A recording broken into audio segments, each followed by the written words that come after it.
How do you do, ladies and gentlemen? I've had to come back indoors to record. It's just too hot outside. We've had quite a heat wave with temperatures up to the high 30s, which is a bit difficult to cope with. Hey-ho. Right. How do you do? This week's blog is really about the fight for control.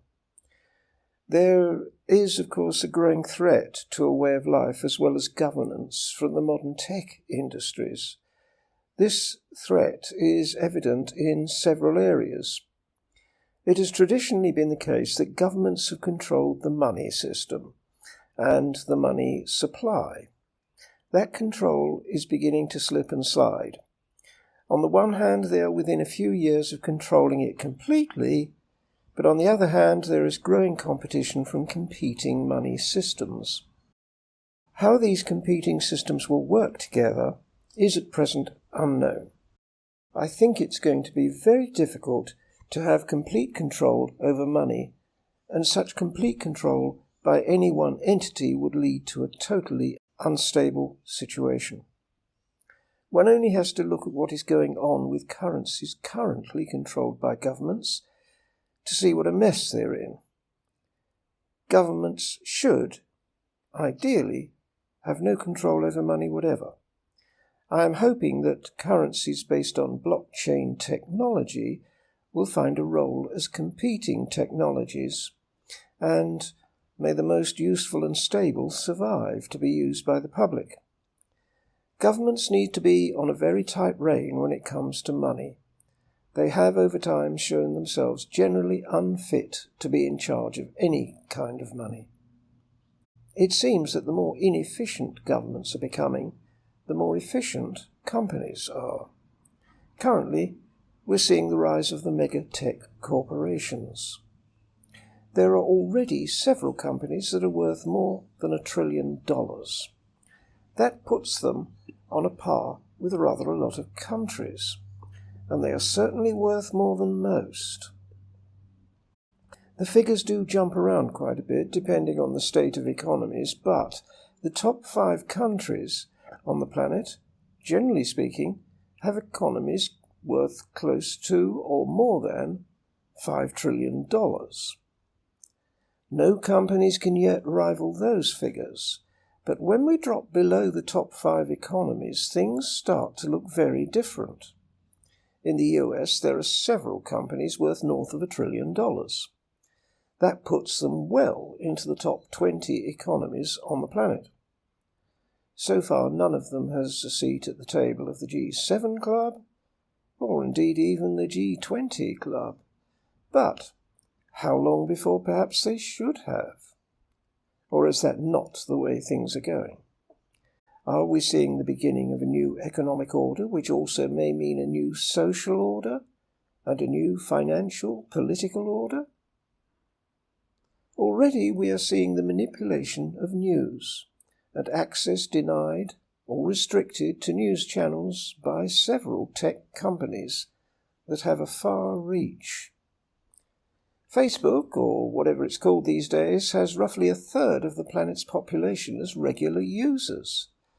That is some reach, and that's well beyond the capabilities of any other country.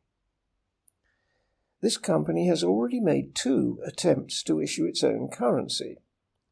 Ultimately, what is to stop it insisting on its users dealing with the company by using the company's own money? That company is beyond political boundaries.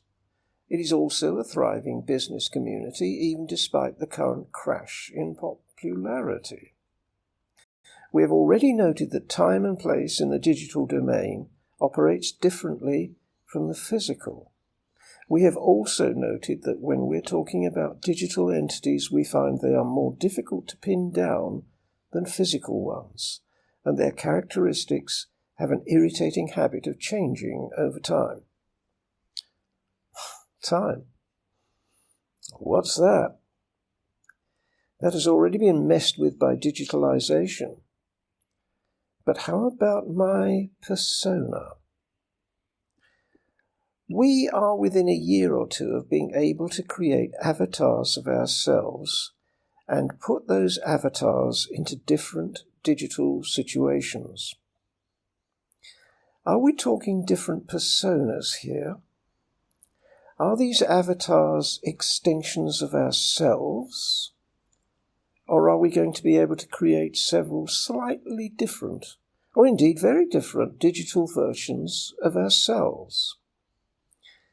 We most certainly have a lot of philosophical conundrums to come to grips with over the coming years.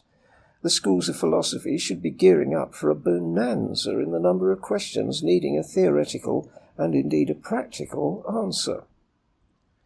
We have already seen how one of these tech companies, that's Google, has entered the educational market by providing students with carefully tailored courses which can be taken over a considerably reduced time frame and at a substantially lower price than courses provided by government institutions. Will there be more of these tightly structured topics in the future? Will governments find themselves trailing in the education stakes while providing something that nobody is going to find useful? Will education become so targeted that it ceases to be what we used to call education? Gaining an education isn't the same as gaining a skill. Will an education become a luxury? One thing is becoming abundantly clear, and that is that governments are behind the curve, and in the matter of education they are trailing quite considerably. The real question is, however, are companies about to take over some of the tasks governments have in the past traditionally provided? Are some companies going to break out of the traditional domiciles and turn into territories of their own? After all, we are entering the digital age. A digital entity does not sit comfortably into a particular space. It exists wherever the computer code seeks to express itself. I have already highlighted the fact that time and place are taking on non-traditional dimensions. The rise of metaverses is going to hasten that development.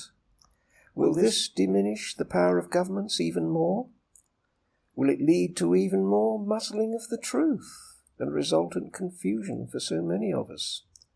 Or will we end up with competing truths?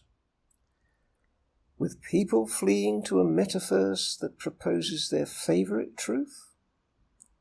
At this time we cannot tell, but we are at the forefront of massive changes that will mess quite considerably with our brains. I think we'll leave it there for this week. Have a great week. See you next week.